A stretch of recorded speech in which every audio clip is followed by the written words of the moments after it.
So getting this thing started, how would you describe what elemental clarity is?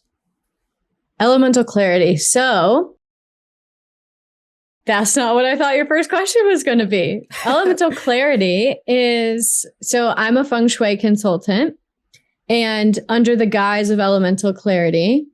And it's a way for me to share Feng Shui with anybody and everybody interested. And the reason I like to share Feng Shui is because I like to help people truly enjoy their life's journey on the way to their many destinations. Ooh. That's sort of how I've begun to summarize it. I think the older we get and the more we get into the mundane day to day, people start to lose their lust for life. Mm-hmm. And I kind of see Feng Shui as like fun therapy. It helps you be present and it helps you reconnect to your space. And, rather than deep diving in like childhood traumas and sometimes people aren't ready to fully like dive into themselves and pick all that apart. And instead you can like connect with your space. It helps you be present. You have visual cues everywhere of the great memories you have, the family you have. And so Feng Shui, I like to share it under the guise of elemental clarity to help people stay present and really love their life. That's beautiful. Thanks. So how would you describe what Feng Shui is? Feng Shui. So I can tend to over elaborate. I can tend to give the really like It's okay. Please deep version. That's what we're here for. Well, so the quickest summary is I like to describe Feng Shui as interior design, but with energy. And I also like to describe it as like acupuncture for your space. Okay. Depending on the audience. So Feng Shui is a part of Chinese metaphysics. It's a 5,000-year-old art and science. So just like Tai Chi and acupuncture and herbalism, Feng Shui is in that world of Chinese metaphysics.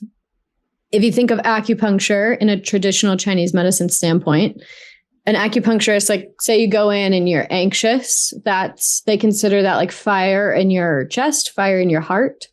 So they will heat your kidneys or they'll poke around to activate your kidneys, which are water. And they balance the 5 elements in your body: fire, earth, metal, water, and wood in your body. So I like to say Feng Shui is like acupuncture for your space because I consultants, we kind of poke and prod your space to balance the 5 elements, ultimately helping you optimize your chi in your space. And acupuncturists help you optimize your chi in your body. So those 5 elements of the body are also present in the space we live in? Mm-hmm. Oh. If you think about it, the elements are from the environment, right? Yeah, exactly. Yeah, exactly. Yeah. It's all the earth. It's all the universe. Yeah. So originally Feng Shui I kind of got into it because I have a master's in landscape architecture. And while I was in college learning about it, original Feng Shui is called forms Feng Shui, which is studying mountains, water, landform.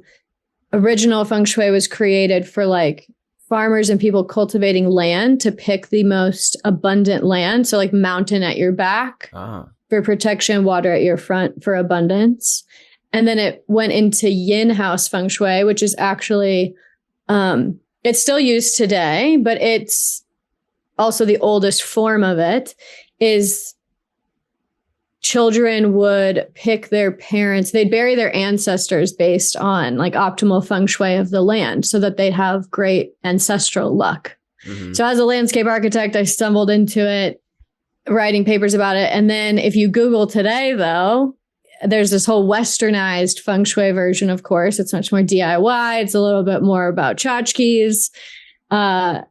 And in college, I'm Googling about it. I'm like, oh, so like I can make more money like easily with all this lucky stuff. And I can like have a bunch of boyfriends and like, this is cool. Like all the love, And then I practiced Feng Shui, that kind of Western Feng Shui for, the last like 8 years, 10 years. I've been doing this now 10 years. And then I started to think like, this seems really one size fits all. This seems a little bit weird that like these tchotchkes have so much power.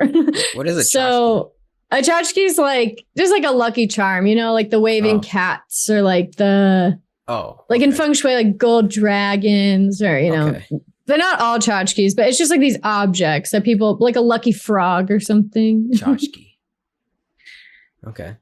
And, but Feng Shui is actually so much more like, I now like practice the Eastern Feng Shui, which is again back to that 5,000-year-old art of you, based on when a home was built and the direction it's facing, your house actually has like an astrology chart, like a birth chart. Oh, wow. So you study the elements in there and balancing the elements in there from this calculation that I had. Jeez. All right. I don't even know where to You're start. like, I didn't know what we were getting into. No, this is good. This is good. So I think what was interesting about what you said is how Feng Shui came from this sort of intuitive, natural guidance, and back in the day when it was started, like the mountain at your back and the water in front. It almost seems like that's just something natural, like something intuitive. Like obviously, yeah, you'd want the mountain at your back. You don't want to have to worry about the invaders coming in behind you. You want the water for fertility, and just water is life. So those, I guess, those behaviors almost seem ingrained in our being, in our DNA, in our brain, from our ancestors making these decisions. And the Feng Shui rituals still uphold in our lifestyle. And you try to bring that about. You try to bring the spirit and the essence of the five elements into your home that originally came from, I don't know, thousands and thousands of years ago. Yeah. It's much more intuitive than people think. But if you think about it, for some people, it's not intuitive at all. Like you have some people who are very good at like the engineer math brain. And then you have people who spatial organization, this idea that a mountain should be at the back or that the solid wall should be at your back. For some people, that makes sense. But there's some people that they look at their living room and they're like, I have no idea how to rearrange this. Or well, that's me. I don't have anything behind me. So I don't got the Feng Shui. You're right. I'm vulnerable. You are. Yeah. You are not in the power position, as we would say as consultants. Like power position is a solid wall at your back. And like, so if you were to work at your desk all day, and say you work from home, you work at your desk all day. A lot of times people come to me and they're like, I can't focus. I'm not motivated. I just like can't get anything done is some of the common things. And one of the first things we look at is like, how's your desk positioned? Well, if you're facing with the door away, if you're facing in a way that the door is at your back and someone can come up from behind you, it is literally in our DNA, our subconscious to worry about like, somebody gonna come in. Yeah. I know. So true. Well, I got my right flank covered. My left flank is vulnerable. So I guess, I don't know. Is that something? That's probably something, right? I got my right side covered. Left, it's usually more like you want the left, the higher than the right. Yeah, you're a little backwards. My Feng Shui is all messed up. But if you don't work there a lot, right? If you're not sitting at it all day, then you probably aren't as affected. But same thing like with people in their beds. I don't like, we might find out that this is also a problem for you, but your bed, you want it a solid headboard and you want it to be on a solid wall, right? Nope. Oh my goodness. Are you just in the middle of the room? Yeah, pretty much. No, you're not. Yeah. I live the one side, the left side of my bed is against the wall. Okay. There's space at the headboard, there's space at the feet, and space on the right side. Well, I'm really glad you just told me that, because I was about to make fun of people that do that. Go ahead, make fun of me. It does not make sense. But see, that's where I'm saying sometimes it's intuitive for people. But like, think about you're a caveman in a cave. You wouldn't have been a caveman. I mean, you might have been the caveman sleeping in the middle of the cave. But wouldn't you have rather like gone to the back corner of the cave where the back was covered and the side was covered? Damn. Yeah, see, this, I've never thought about stuff like this, but it makes a lot of sense. It actually just seems so intrinsic in who we are. When you and yet, you did not put your bed there intrinsically. So there are people where it is, and sometimes, sometimes not so much. Well, I guess I know what I'm doing after we're done with this podcast. I'm gonna go move my bed and my desk, and we'll see how it affects me. It is a little bit different in this modern age, like especially when people are on YouTube or social media where they want the window facing them because they want the natural light. And I really, like, if you paid me to help you, I really advise against it because it's like, just get a light, you know? You still, it's more important that you're focused and you're present. Think of how much more present you can be, you know, like writing or really diving in when, you know, there's not something, you know, you're not vulnerable from behind kind of. So, but a lot of people these days, they like to set up the desk right in front of the window. And then, but then you're also distracted by looking outside everything on the window. Jeez. So you're saying, are you in front of a window too? Yeah, right there. It's like right behind the camera. So I'm just a mess. Oh, man. I got some work to do. So what you're saying though is all of these things are like unconscious like stimuli that we're not even aware of. Obviously I'm not aware of, but they have a effect on us. Yeah, they do. Yeah. When people are like, why am I not sleeping better? You know, and I'd say it's because you're floating in the middle of your bedroom. You're not grounded. You're not like being supported. So your sleep isn't as like deep as it can be. Or same thing with what I was saying about the desk and the working, right? There's so many different layers. And this is where Feng Shui can get kind of overwhelming, especially when you're trying to DIY it on your own, because there's just like so many different layers. You have this basic forms, like how is my space laid out? Then you have the layer of how am I balancing the elements? And then you have this like level 10 layer, which is what I help people do, which is this, it's called flying star feng shui. And that's what I meant by the calculations and creating a like astrology chart for your house where we can study, like, you know, an astrologer will say, Jupiter's in your 12th house, so this is a good year for you to invest, or Saturn's in your first house, so this is a good year for you to like break up with your boyfriend, you know? And so I can do that, but for a house. Okay. But that's like level 10. So you start with how's my house arranged? You know, what are the basics of like power position at my desk, power position where I'm sleeping, supported in the living room. Things are flowing. You don't have like tight, you don't have like tight spaces. You want energy. This is a great example for your viewers. So I use the analogy of like energy is like a bucket of water. And if you pour this bucket of water in your front door or in the door of any room you're in, where does that water, aka energy, flow? We want that energy to flow and breathe life, breathe this chi into your space so that you have that life force energy, right? So you feel like motivated and happy and excited. But if you pour that bucket of water and it just pools right in front of your door, and it's not like breathing into your space, this is why you might be tired. This is why you might not have the best health in that house. This is why you might not have the best communication. This is why you might not have clarity and just feel foggy because this like life is not breathing in. Interesting. This is good. This is. Do we need to have an intervention about your other floors in your house? So if you think about your living room, do you think that your energy is flowing through? You're like, my couch is in front of my front door.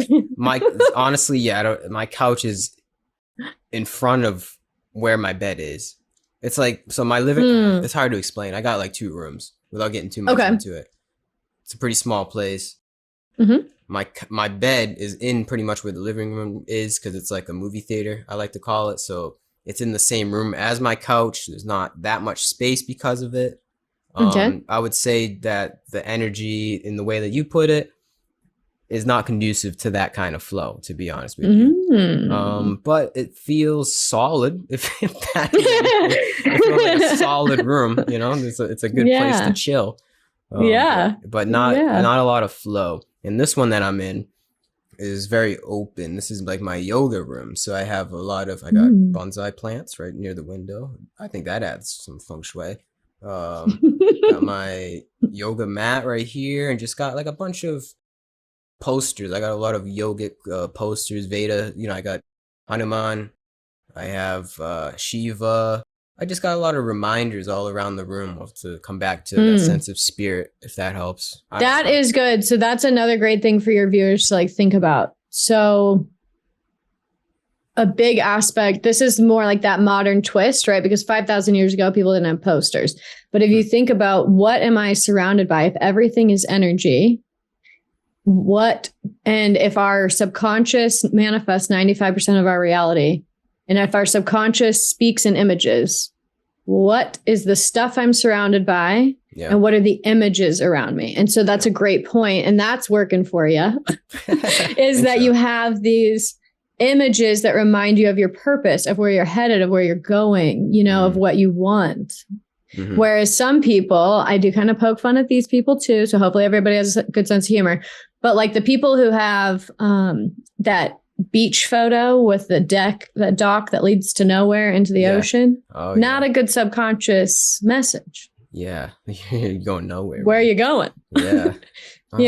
It's very lonely. That's why it's great for like doctor's offices, dentist offices, because it's neutral. But that's not inspiring. It's kind of lonely if you think about it. It's kind of like, am I alone on the dock here? Like, yeah. So it's like your viewers should ask themselves, what am I surrounding myself by? Mm-hmm. In my home. Is it pictures of exes? Is it pictures of past memories? So I'm living in the past. Is it, this is a pretty common one for women. They have a lot of really like powerful, like women imagery, but the woman is alone. And the woman, sometimes people have like the F off like vibe, and then they'll hire me and they'll be like, I'm really looking for the love of my life. And I'm like, okay, well, you got like middle fingers everywhere and you got like these powerful, independent women, which is great, but it's not really like giving off the vibe that you do want somebody to come in. Yeah. Wow. So what I'm getting from all of this is that the unconscious plays a very, very strong role in the way that we think, in the way that our whole life pretty much unfolds. And it sometimes goes beyond surface value of how it affects us. It's like another layer. It's like Feng Shui, it seems to be a deeper layer into our environment. And then that deeper layer, though, is actually, like you said 95%. I don't know if that is actually a real number or not, but I feel like it is. It's close to it's close to 100% of what the subconscious does to us and makes us feel. So I get it. It makes a lot of sense. And it also, this is another point, brings up the idea of the Feng Shui of modern society, like metropolises and our whole entire world, pretty much everything outside of nature. The Feng Shui, to me, from how I understand it from your explanation, is that it's a little off. Would you agree or disagree? Well, so Feng Shui is the study of how your environment affects you. So there's a lot of different ways to answer your question. A good thing for everybody to know is or at least this is like my truth. This is what I believe in. If you go with the Chinese metaphysics route, all of Chinese metaphysics is kind of centralized around this idea of the cosmic trinity. There's heaven luck, which makes up like 33% of manifestation powers, let's say. Man luck and earth luck. So heaven luck is this bigger power. It's the astrology, it's the planets, it's these like higher things. Man luck is your attitude, how you show up in your life, the effort you put in, the actions you take, the words you speak, the vibration you give. And then earth luck is this environment, right? So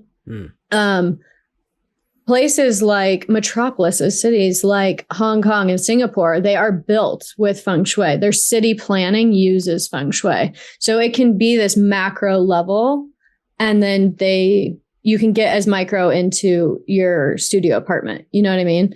So it is truly,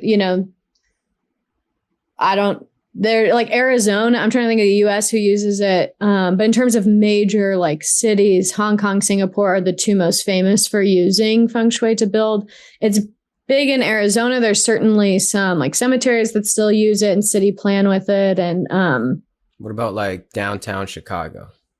No, no Feng Shui there. But like also look at it this way. All of the major cities are built along water, except for Dallas, actually. Yeah. And now to most people, they're like, well, that's obvious. It's because we transported things with boats. You're on the water. But like, it's these things that build off these ideas from 5,000 years ago. Back to your point of mountain at your back, water at your front. So water is so like Chicago doing very well because it has water. Ohio has, even though it's not the ocean, has these major lakes, right? And yeah, that it's good for cities. Yeah. Yeah. So what is, go ahead. Well, so think about it too. Like, some people don't have the luxury of choosing where they live or where their apartment complex is built. But like, it's not, if you have the choice, it's not great feng shui to live across from like power plants, even cemeteries, because all that like energy is getting sucked out. It's not great to live across like trash places where, or recycling places where just all that infrastructure is in your front yard. It's better feng shui to live where the landforms are supportive. If you have the luxury to have the ocean at your front or just water, but you want that balance of the forms sort of like protecting your house. Of all the elements. Yeah. Mm-hmm. Wow. This is good. Oh, man. I don't even know where to go. I feel like it's such a rabbit hole. You can probably attest to that.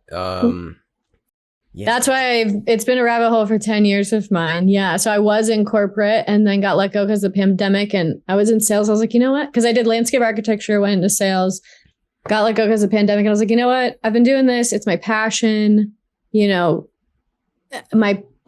I love helping people love their life and just be inspired by life and just get excited about their life. And so I was like, let's just go make it a full-time thing. And what I'm realizing is, people really go down these rabbit holes of like, because, the internet, there's so many different sources. It's too many. It's like, so you do hear conflicting myths about feng shui, and you do hear different rules. And so, it's a rabbit hole, man. To your point. Yeah.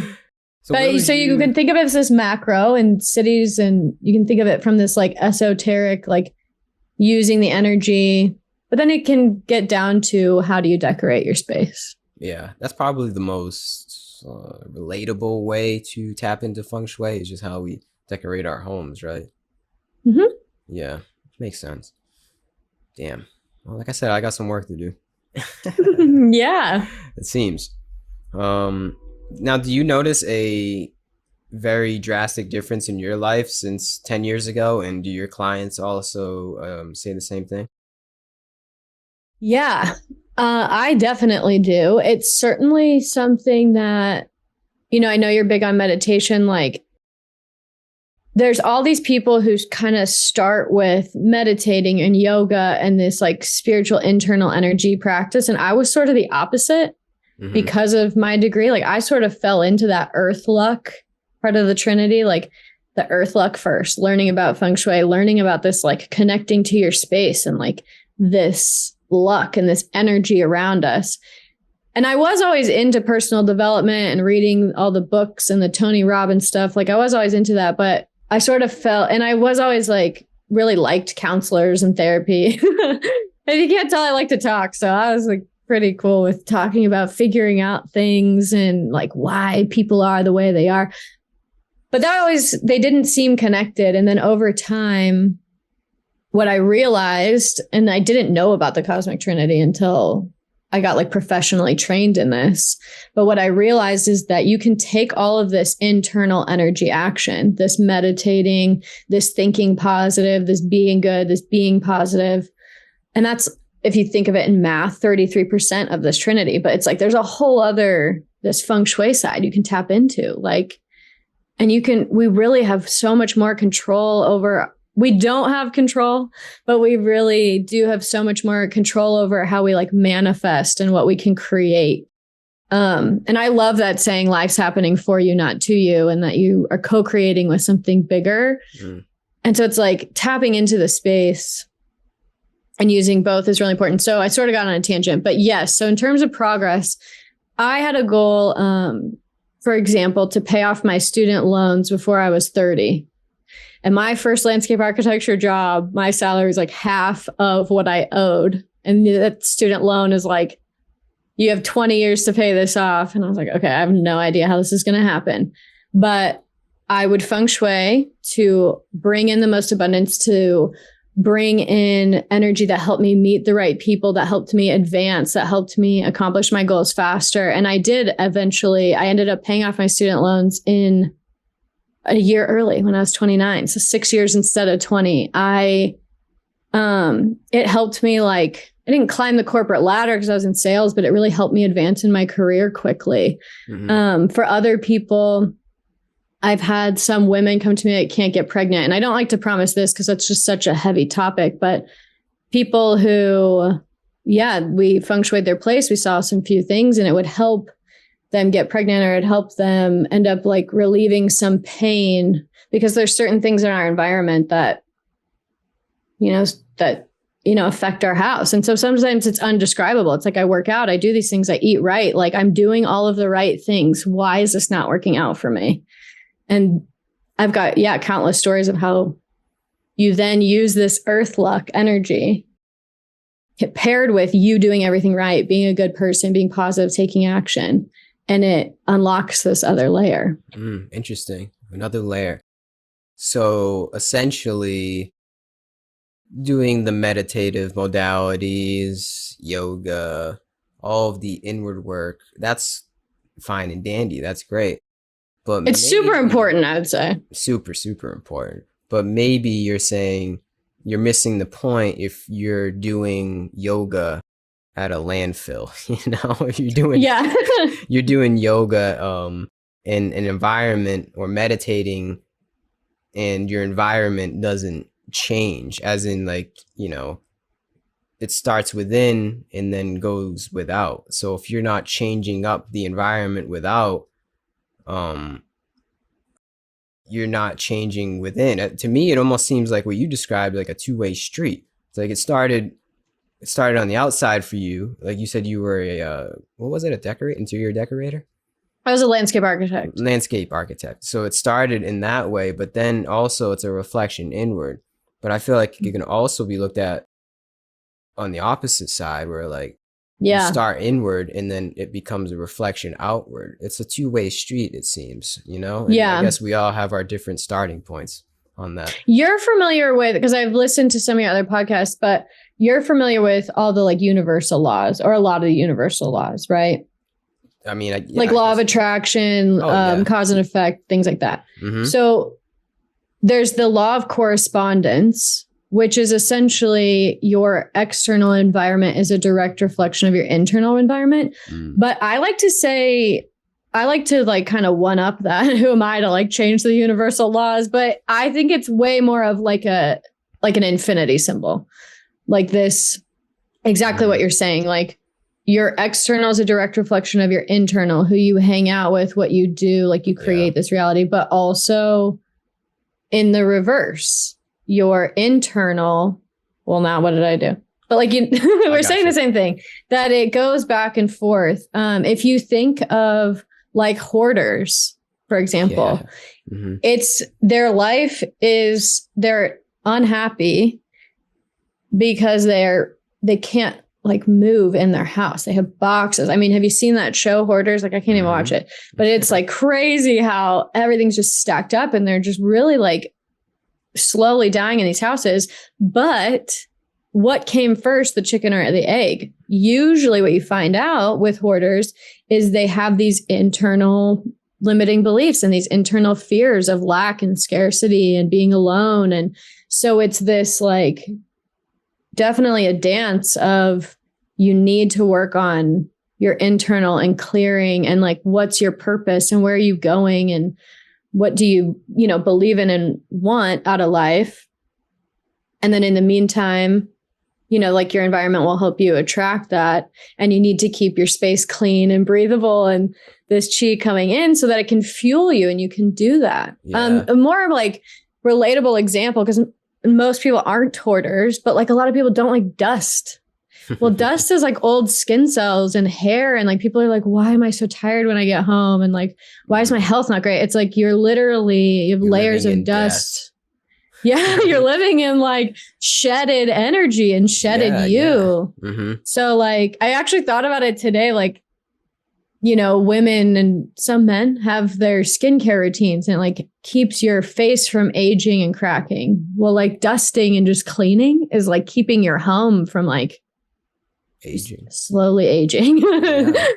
Yeah. Yeah, because I always ask people on whatever their brand or modality is. I usually ask like, where do we start, right? Where do we start on this path of Feng Shui? I mean, I would say it seems like just meditate, like just take it in, see how you're feeling first. And maybe you would say, correct me if I'm wrong, clean your room. Don't put your bed in the middle of your room. Yeah, that's step one. That's step one.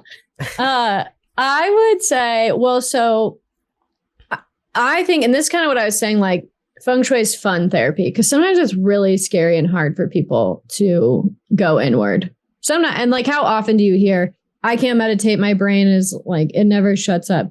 And it's like, well, that means you need it more than all of us. But, there's people that just won't sit down and do it. So Feng Shui, it's like, yeah, clean the house, right? Just clean it. You'll feel like wipe out the window and like let this natural light in, let this energy in. And then look at what you're surrounded by, right? Look at the images you're surrounding yourself by. Look at the people and the way you treat your home. But before you move things, I like to say Feng Shui is giving your space attention with intention. That's good. I like that. Thank you. What's your intention for your life? So you could argue like people need to meditate to get clear on that and to do all that. And I can say like, if that feels hard, if that feels too deep, just move the plant to the recommended directions to like with the intention of getting more money, or make space, hang up your vision board in the recommended direction to attract more of your dreams, Yeah. And so you can play this dance, but for me, I think Feng Shui can be I think people also really like the tangibility of it. Like I moved this couch with this intention. I feel like I did something today. Yeah. Sometimes people, they don't like to sit through the weeks and months of learning how to meditate because they're like, this is hard and it's not instant gratification at all before you have those breakthroughs. Yeah. So you're saying in a way that doing energy or whatever energy comes forth from the Feng Shui kind of bleeds or leads into our life. You make a positive effort in your environment and then that reflects upon maybe your work or your creativity altogether. Oh, 100%. Yeah. Life is more serendipitous when you Feng Shui. Like you do these things. And if you're present, and this is why when you meditate and like, or just journal or just do any kind of intentional, like yogic, anything practice to where you know how to be present and like observe your thoughts and like observe your interactions, that's super helpful to this process. But when you Feng Shui, life becomes more serendipitous in the sense that everything becomes like, oh, why did I bump into that person? Or like, oh, I got a flat tire today, but like, why? Who am I meeting? Where did I get put? Sometimes people Feng Shui they come to me, they Feng Shui for their dream job.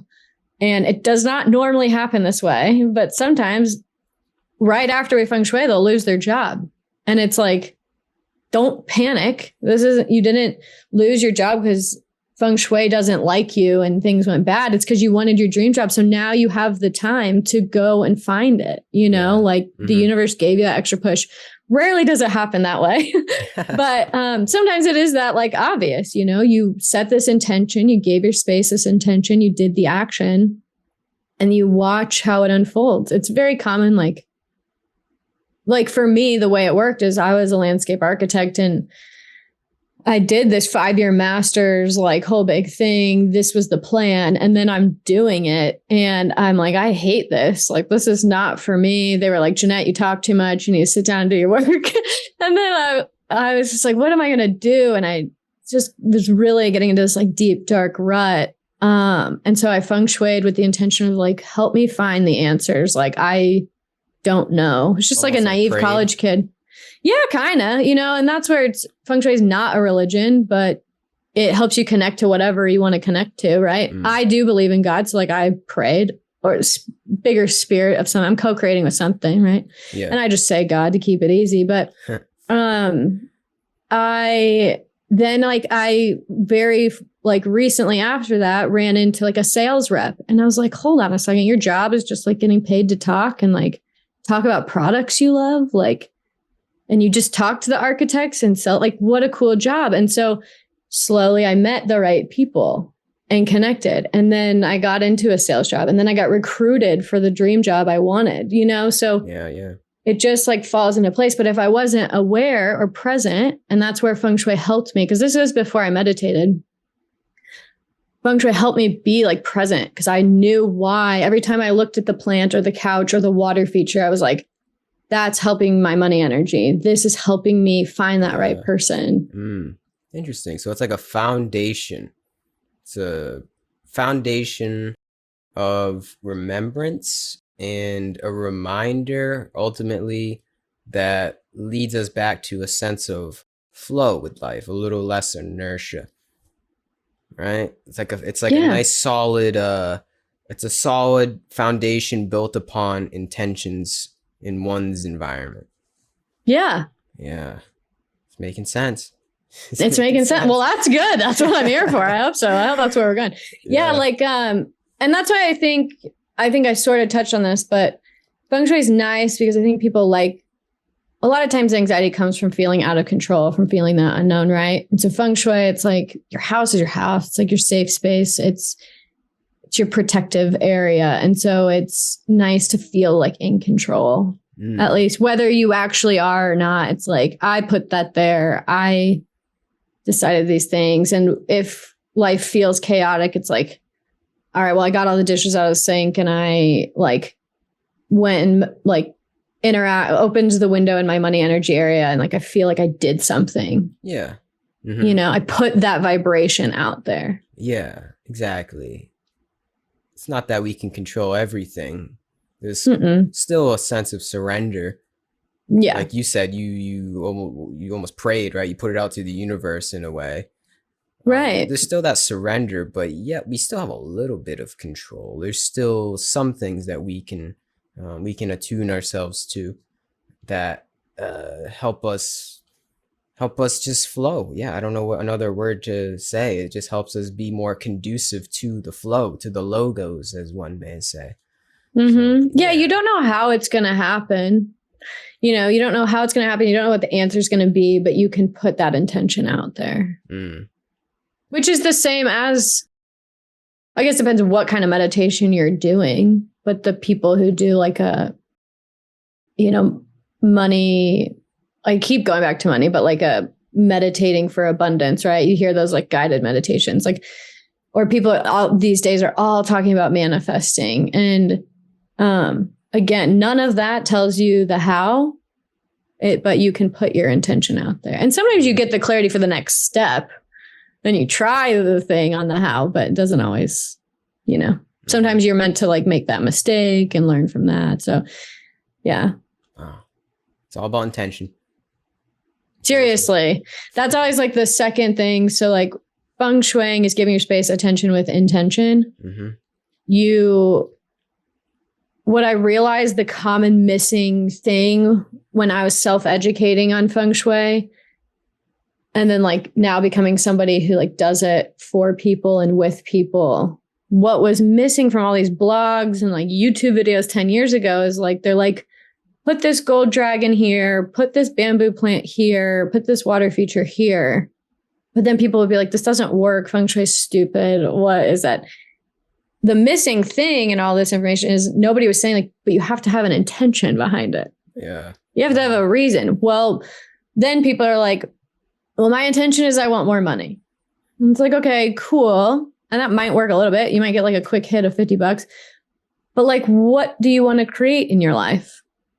Why do you want more money? Like in what way do you want to receive it? Is it through work? Is it to give back? Is it to go on a vacation? You know, like you got to get clear on that intention, which is why the personal reflection and meditating clarity there is like super helpful, because they are usually a little more clear than the people that start with feng shui right off the bat. And they're like, well, I've been moving my stuff and nothing's happening. And I hate my rugs and pillows are dumb. And it's like, okay, we're getting off track.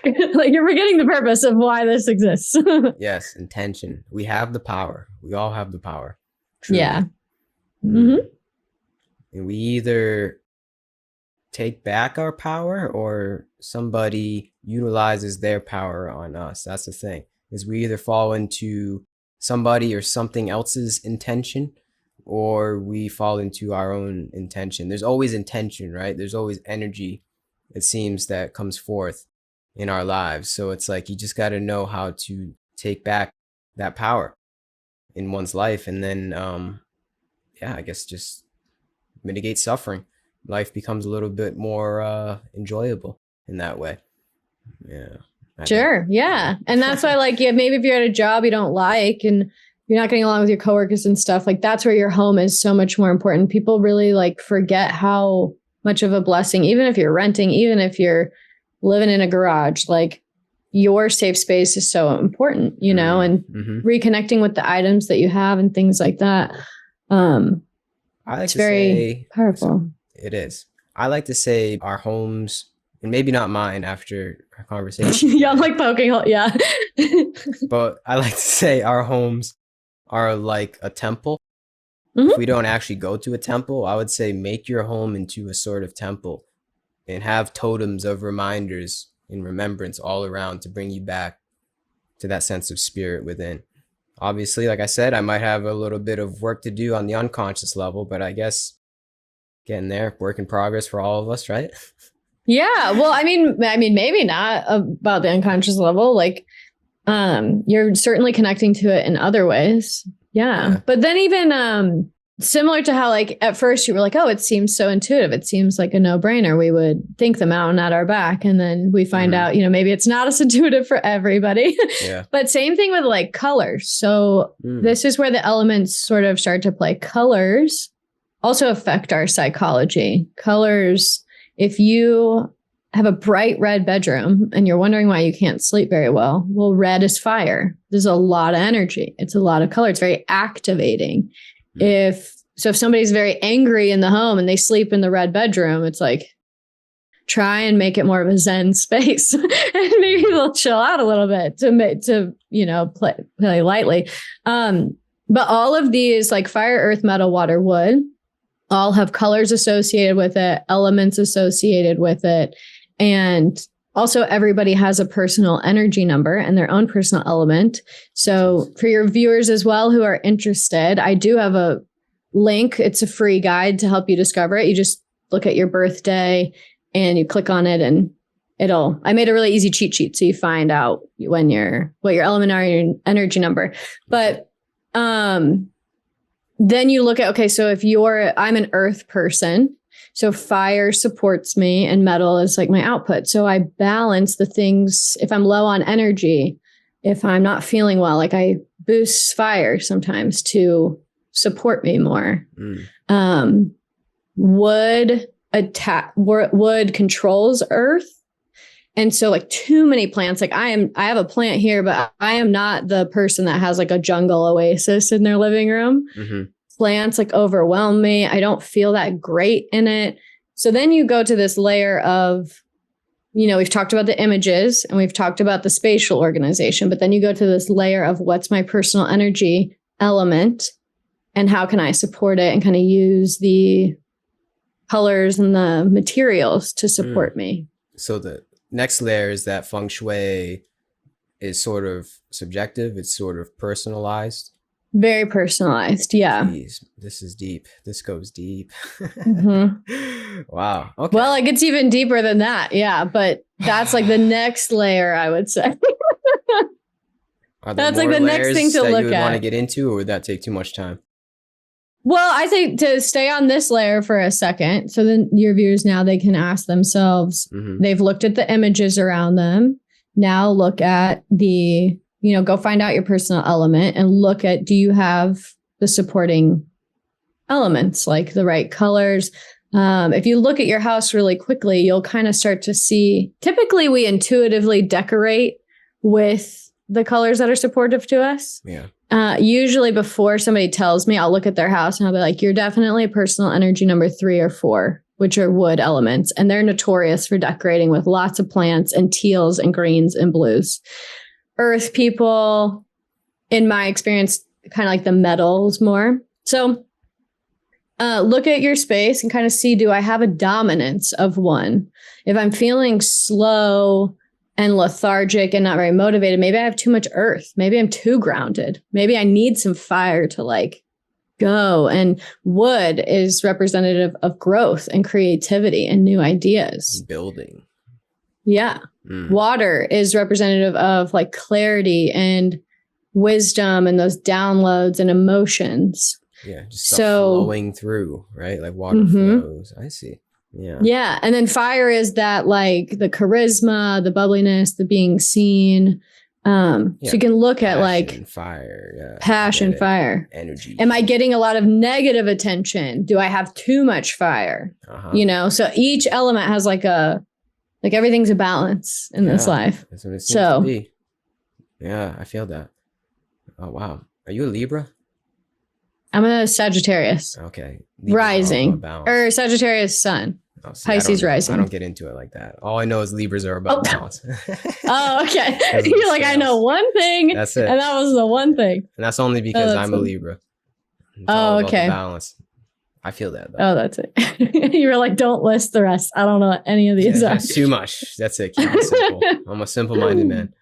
Oh, that's funny. Yeah. Well, is there another layer that we could get into? Yeah, the next layer. Experience? The next layer, I'll show you. This would be good for an example. So let me pull it up because we set up sharing screen. Oh, yes. So this is like that level 10 feng shui that I was talking about. And this is really what it's called. Well, so it's what I do as a classical feng shui consultant. So there's different types of feng shui. There's BTB feng shui practitioners. That's more that Americanized, like Western feng shui. And then this is classical, the 5,000-year-old, like what Hong Kong and China and Singapore all use. Okay. And this is what I was saying about like a birth chart for your house. Based on when your home was built and the direction it's facing, I get these different numbers in each of the directions. So this is where I was saying, like, an astrologer would say, Jupiter's in your 10th house and that means this, and Saturn's in your first house and that means that. Instead, I read these numbers 1 through 9, and these combinations tell me similar things. Like, this is a good house for your money. This is a good house to live in for the next 20 years. You'll have some tax issues in this house. You might have some health issues in this house. So I can sort of see that from all these different combinations. Where do these numbers come from? It's from that calculation I said, where it's based on when your house is built and the direction it's facing. I have like a math calculation. So I do. This is through formulas. You're getting these numbers based upon, so based upon when it was built. It's almost like, oh, wow. Okay, so it's like the astrology of a building. Exactly. Jeez. Yeah. Okay. Or a birth chart of a house. Yeah, okay. I got you. Cool. And so let's say your personal energy number is 8. Okay. 8 is earth. And I would look in this house for you and I'd say 8 is here, mixing with 8 is earth, mixing here with metal 6. That's smooth. Metal and earth are smooth. Then you go over here, you have 8 and 1. That's smooth-ish. 1 is a good, nice, auspicious number. So even though it's earth and water, we'd want to add in some metal, because think about, can you see me or just that screen? I can see you. Okay. So the elemental cycle smooth is fire, earth, metal, water, wood. So as a Feng Shui consultant, we come in and we see something like this. 8 and 1 is not smooth. We're missing metal. So that's how we know to add in more metal. Wow. And so we make recommendations that way. Here we have 5 and 7, but 5's not a great number. So we add in more metal to smooth that energy.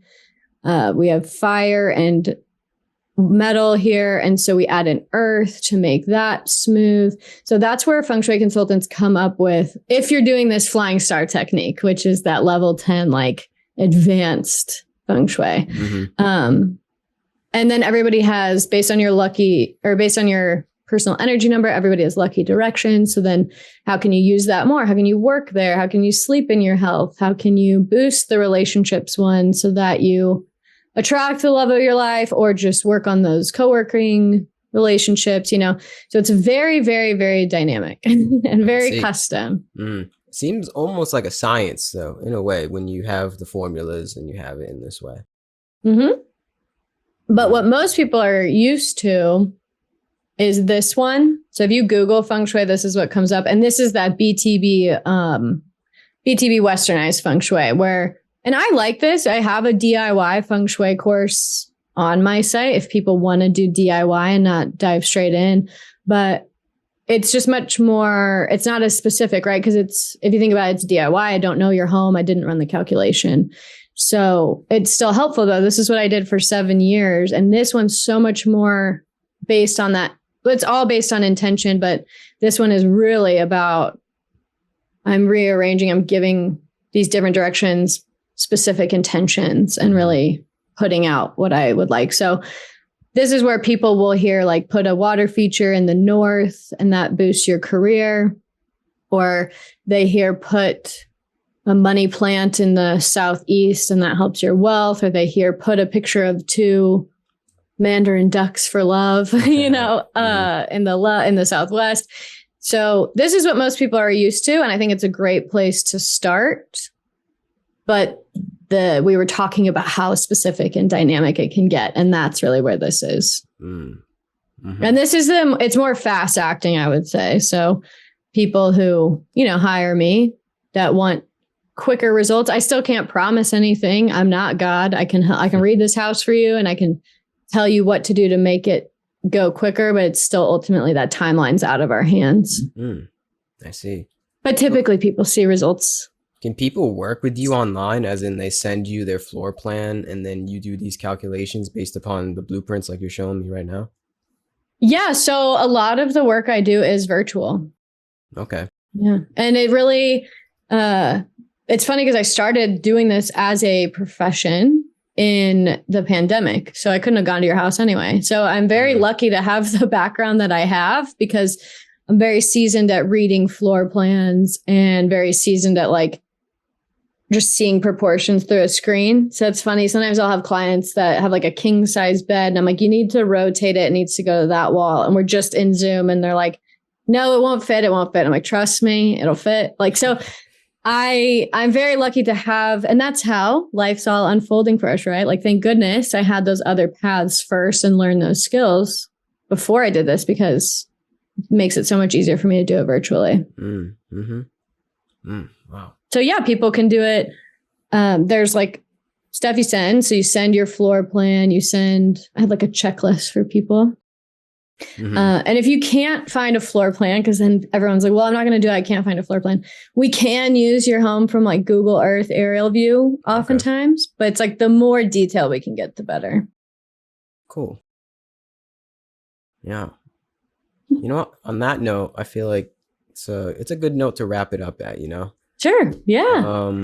You have any? There's also well, I will say for people who are like, whoa, I just want to dabble in it. I just want to this sounds cool, but it sounds overwhelming, which is usually what people say when they first jump in.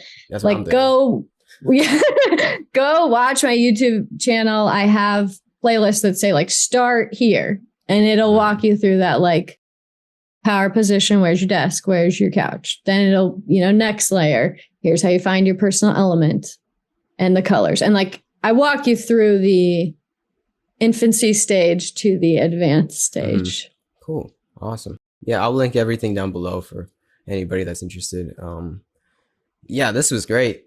I don't even know what to say. This is very enlightening for me. Like I said before, I knew nothing of Feng Shui, and I guess it goes to show from how I described my apartment.